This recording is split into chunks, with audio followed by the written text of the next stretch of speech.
ụzọ obi na-achọ ịgbawa m n'ihe anụ nwanne afọ na obi na-eme gịnị obi na-achọ ịgbawa m. Ama mgbe ewetara m this video anụ nwa kịta ewetara m da video mana obi adịrọ m mma na ihe a na-akwado inene kịta. This is a video no ya akwado inene kịta. Ka m break elu down small. Ihe bụ ụzọ nene the ọtụtụ atọrọ this family na Abia State. Akpọrọ ya afa mana echefugo m afọ elutu bụrụ ebe m bi. So you guys should forgive me for that. Ma nene the video iya no name and location. So it is now clear. It is now clear, crystal clear, that something has gone. There's water under the bridge now in Abia State. It is now officially clear. So people are Ganiro. And then this video. This is Uke Amakama in Umuahia South local government. Information reaching us now is that herdsmen blocked this road, former Ururuka road, leading to Peseta FM. They just blocked road and kidnapped a complete family, a whole family, according to them. As you can see, there is lots of hold up here at the junction. The herdsman is on this road, blocking the road, kidnapping the whole family. There is no more movement here now, as you can see. At this juncture, everywhere is blocked. No one to be found. Boys are out there trying to make one or two research inside the bush to trace it. A whole family was kidnapped by the herdsmen this night. And there is no more movement this night. As you can see, people are here. Government should run to our aid before herdsmen will do us. Before herdsmen will do us 30 and 40 and 50. See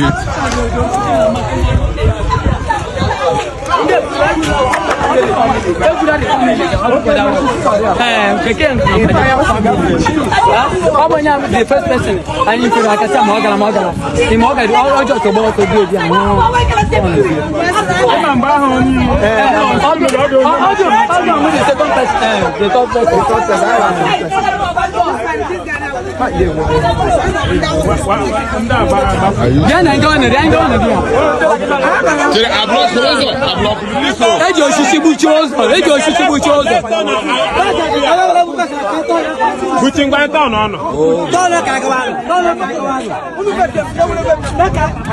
As you can see, people want to get to that place where the herdsmen people block the road.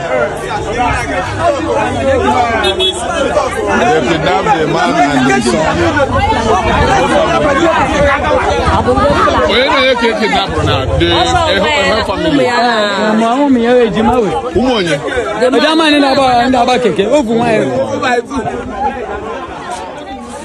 This guy time.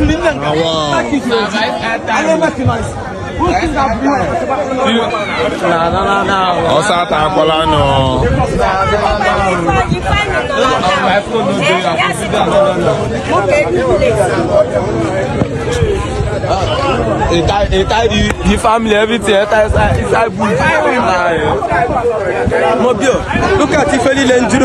Thank you for watching. That video in Neketabo.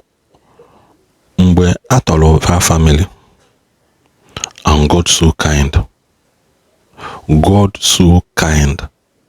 The woman narrated her rescue and how God helped them. How God decided to help them by themselves. Bible make I got that now. When the righteous is in power, there is this joy and there is this thing about the atmosphere of the people. So that woman made it categorically clear that that even she herself, she is surprised. But she kept mentioning God. She kept mentioning Jehovah. She kept giving thanks to God in everything.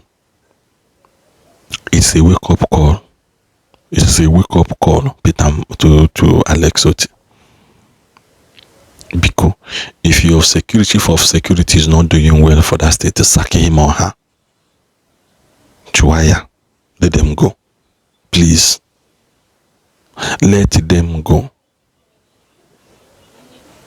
If they are not ready to serve and to work and to make sure that all this non-repetitive, let them go. Big respect to the securities. Massive respect for them, but please, we need more hand on deck. More hand on deck, Beacon. Nanizan the complete video where I rescue the family and they gonna know had your man call the one.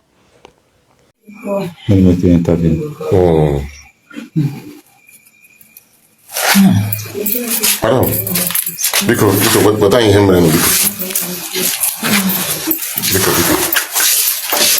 I should study now. A lot. I won't damage you over. So I should study now. A lot. I am Baracharuna.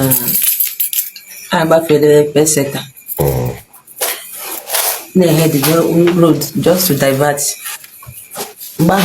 After peseta, ever higher modeche. No. Close to that market. Close to the market. I won't on a straight road to Kainaba. Dima Hudo, she got on. It's only that Nahana or Bev. The Bev Disenka had to change Oshish. So, Yababa Zehana on. I hope I know how this is the only Doshish. Immediately, Oji break. All of them had the 5. Yeah, 8. 8. So, Go ahead. Immediately, how would Piakasha we scream with him? Why here and where? So the 4 of them are busy for me.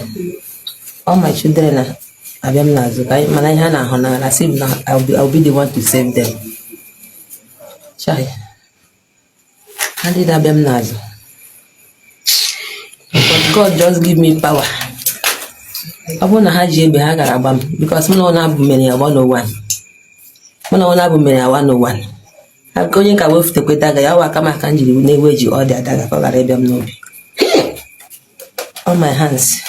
I said, you want to prove stubborn, madam? Hana Lomia. No, no, how often you cannot. What is the problem? Yeah. We are not joking here. This is a serious matter. Serious a state matter. You are laughing. Alia, by that time, the men escape. So I will remember Shisha and as a program. That time, safe. I couldn't be herself. I'm not feeling the pains. That time, I'm not feeling the pains. My problem with Kahari, he wounded my children in the water. So, Mona be me. Others cannot even the other. Cannot maybe others people they cannot anymore and the other maybe they can't win the JB. Then keep that all like more one Hagarabam. One day you or that their dagger only. 8 of them the dagger. You can't go on my wage again. Because him na easy because Arabian na Mokanafo. Money protected by my children. Ike gwụrụ ha abụọ lụrụ de ọgụ Jehova m na-efe lụrụ m ọgụ ahụ abụọ n'ihi since m pụtara ọdụbọ m na-emeji ọrịa ahụbe m ọdụbọ even onye nna na mkpa m ehep anụmanụ ube mmadụ ma gbara so Jehova ahụ ma mma di m anyị bụ ndị na-eme anụ akwa mmadụ anyị afụta taa ka mma kwana na di m na people love ya Takamma, a people love this man no here. Umunamo machata, Hadi Lezara, Zoroko. Ndedimukwa, all of them, all the how safe.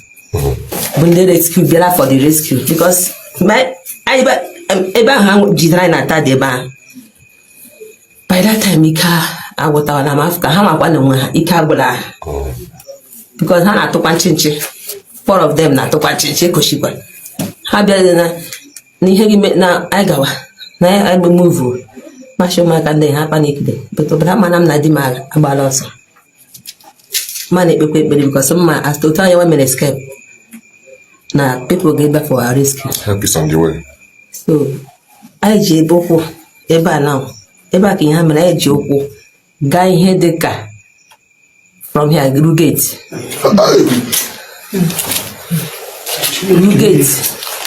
So anyị agagide by that time ike agwụkwala ha nwandekwa ebe anyị na-agakwana bụ ebe dị ame na ọga na ndị ọzọ nọ. So mgbe anyị jiri but ihe abụọ ihe ndị dị mbatụ na-akpana ha anyị na-agazi ya aga m aghọtachakwa. So anyị agagidere ga far place ụtọ mkpọrụ n'ahụ ebe anyị na-agaruo. So mgbe anyị jizi rute nga ha nwandekwa na onwe ha bụ na human being ike agwụkwara ha nwaji ọnụ ha shi let us rest a little bit. Ihe mere ma gwa ụmụ m niile she achọ m kwunu ekwu okwu again. Let me be the one to talk with them.